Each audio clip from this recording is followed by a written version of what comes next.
আসসালামু আলাইকুম রহমতুল্লাহি ওবরকাতুহু। সম্মানিত দর্শক, দিল্লির সঙ্গে জামায়াতের সম্পর্ক কেমন যাচ্ছে? দিল্লির সাথে সম্পর্ক মানে শেখ হাসিনার সাথে সম্পর্ক এবং একই সঙ্গে দিল্লির যে সাউথ ব্লক রয়েছে, নর্থ ব্লক রয়েছে এবং নরেন্দ্র মোদী সরকার, তাদের সঙ্গে সম্পর্ক কোন পর্যায়ে রয়েছে, এই বিষয়গুলো নিয়ে আলোচনা করব। তার আগে হঠাৎ করে এরকম একটি প্রসঙ্গ আসলো কেন? কারণটা খুবই স্পষ্ট। সাম্প্রতিক সময় আপনারা দেখতে পাচ্ছেন যে জামাত অতিমাত্রায় চীনমুখী হয়ে পড়েছে এবং দিল্লির একটা মাথা ব্যথা হলো যে যারাই চীনের সঙ্গে খুব ঘনিষ্ঠ হয়ে যায় তাদেরকে নিয়ে জামাত যদি বেজিংমুখী হয়ে পড়ে, তাদেরকে নিয়ে সঙ্গত কারণে দিল্লি উৎকণ্ঠিত হবে এবং তাদেরকে টেনে আনার চেষ্টা করবে। এটা হলো দিল্লির একটা স্বাভাবিক, যাকে বলা হয়, নীতি। ২ নম্বর হলো যে গত ১৭ মাস কিংবা তারও আগে মার্কিন যুক্তরাষ্ট্রের যে ডিপ স্টেট পলিসি ছিল, সেই ডিপ স্টেট পলিসিতে আমরা জানি জামাতকে সর্বরকম পেট্রন করা হয়েছে আমেরিকার পক্ষ থেকে। কিন্তু গত নির্বাচনে যা কিছু হয়েছে, যেটিকে ম্যাটিকুলাস ডিজাইন বলেন কিংবা যেটিকে এক্সট্রা অর্ডিনারি ইঞ্জিনিয়ারিং বলেন, ইলেকশন ইঞ্জিনিয়ারিং বলেন, হোয়াটএভার মেবি, যেটা জামাত সরাসরি অভিযোগ করছে, সেই নির্বাচনের ফলাফল দেখার পর জামাত রীতিমতো তাণ্ডব, মানে তাজ্জব বনে গেছে। এর কারণ হলো যে তাদেরকে যেভাবে আশ্বাস দেওয়া হয়েছিল, প্রশ্বাস দেওয়া হয়েছিল, তাদেরকে যেভাবে সিকিউরিটি দেওয়া হয়েছিল, তাদেরকে যেভাবে ট্রেনিং দেওয়া হয়েছিল, সেক্ষেত্রে শেখ হাসিনার পতন পরবর্তী ১৭ মাস, এই ডটগুলো যদি মেলান, জামাতের ক্ষমতায় আসার সম্ভাবনা আমেরিকার পক্ষ থেকে একেবারে শতভাগ নিশ্চিত করা হয়েছিল। কিন্তু অল অন এ সাডেন হাদি হত্যাকাণ্ডের পর সম্ভবত আমেরিকা একটু ঢিল দেয়। দ্বিতীয়ত, মধ্যপ্রাচ্য নিয়ে, ইরান নিয়ে, ইউক্রেন নিয়ে আমেরিকার যে প্রচণ্ড মাথা ব্যথা, সেই কারণে বাংলাদেশের বিষয়টি তারা একটু চেপে যায়।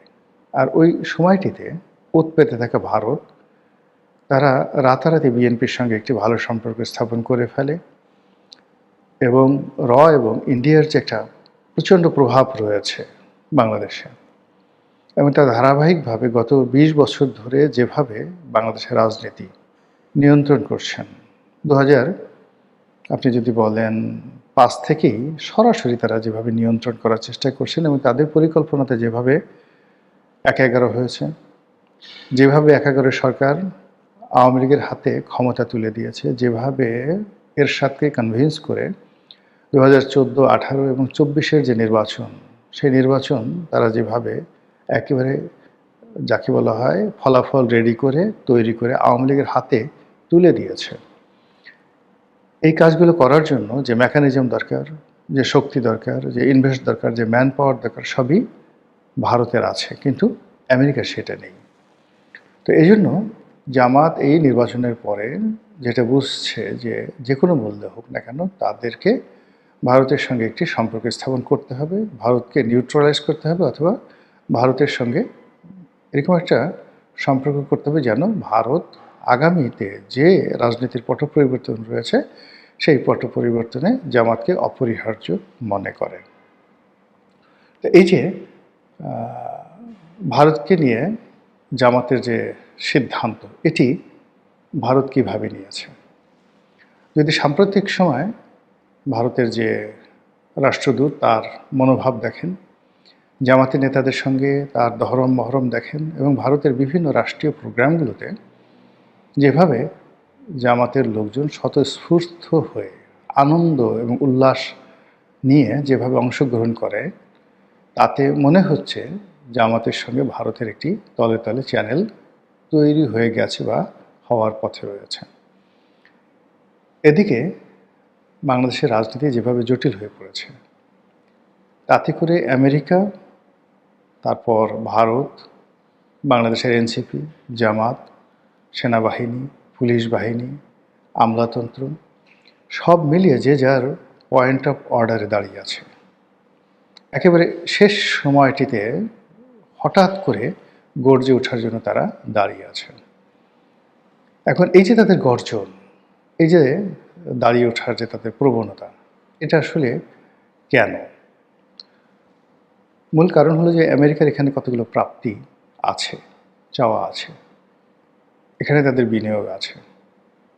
সেই চাওয়া পাওয়াগুলো ডক্টর মোহাম্মদ ইউনূসের দ্বারা হয়নি বলেই তারা এই বর্তমান সরকারের সঙ্গে একটি ইতিবাচক সম্পর্ক রক্ষা করে চলেছে।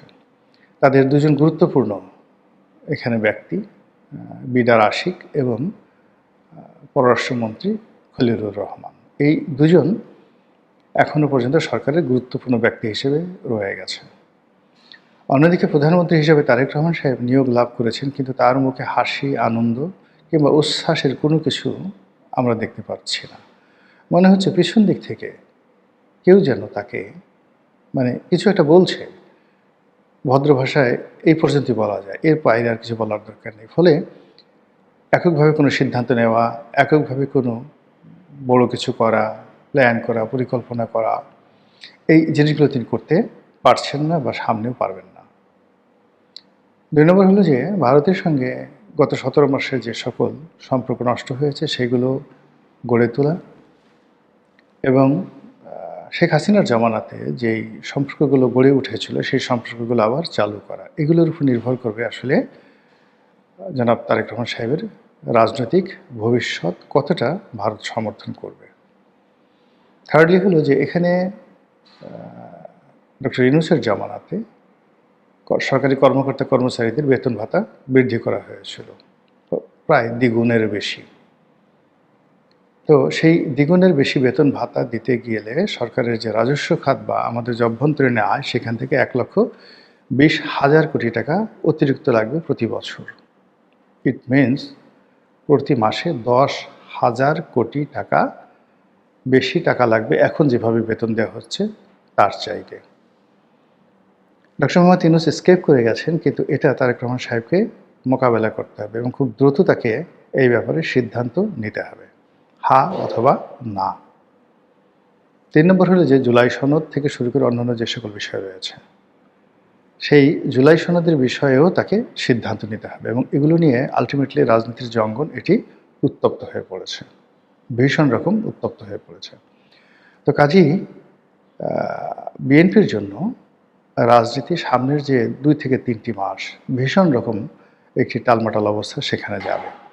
সেই টালমাটাল অবস্থার মধ্যে তারা কতটা ভালো করতে পারবে না পারবে সেটা তাদের ব্যাপার, কিন্তু এই সময়টিকে জামাত কাজে লাগাতে চাচ্ছে যে পরিস্থিতি যদি টালমাটাল হয়ে যায় এবং সেক্ষেত্রে জামাতের জন্য যদি আবার নতুন করে কোনো অপরচুনিটি আসে, সেই অপরচুনিটি তারা অতীতের মতো হেলায় হারাবে না, অতীতের মতো ভুল করবে না এবং গত ১৭ মাসে তারা যে সকল খানাখন্দক তৈরি করেছে রাজনীতিতে সেইগুলো করবে না। এটাই স্বাভাবিক। যদি এই ধারা তাদের মধ্যে থাকে, সঙ্গত কারণে ভারত যদি তাদেরকে সুযোগ দেয় তারা ভারতের সঙ্গে নেগোসিয়েশনে দৌড়ে দৌড়ে যাবে। আর অন্যদিকে বুবু আমাদের আপা জননেত্রী শেখ হাসিনা, তার সঙ্গে জামাতের যে সম্পর্ক এর আগেও বেশ কয়েকবার হয়েছে, বিএনপির সঙ্গে কখনো হয়নি, কিন্তু জামাতের সঙ্গে একাধিকবার তাদের সম্পর্ক হয়েছে। তো সেই সম্পর্কের যে ধারাবাহিকতা, সেই ধারাবাহিকতায় যদি আপার পক্ষ থেকে কোনো প্রস্তাব যায়, আমিরের জামাতের সভাপতির পক্ষ থেকে যদি কোনো প্রস্তাব যায় এবং সেক্ষেত্রে যদি তলে তলে ছাড় দেওয়ার মতো কোনো ব্যবস্থা হয়, রাজনৈতিক প্ল্যান প্রোগ্রামগুলোতে যদি একে অপরকে ছাড় দেয়, একে অপরকে সমর্থন দেয়, আপনার কাছে কী মনে হয় রাজনীতি খুবই জটিল এবং কুটিল হয়ে যাবে না? দেখা যাক কি হয় আমাদের রাজনীতির ভবিষ্যৎ। আসসালামু আলাইকুম রহমতুল্লাহি ওয়া বারাকাতুহু।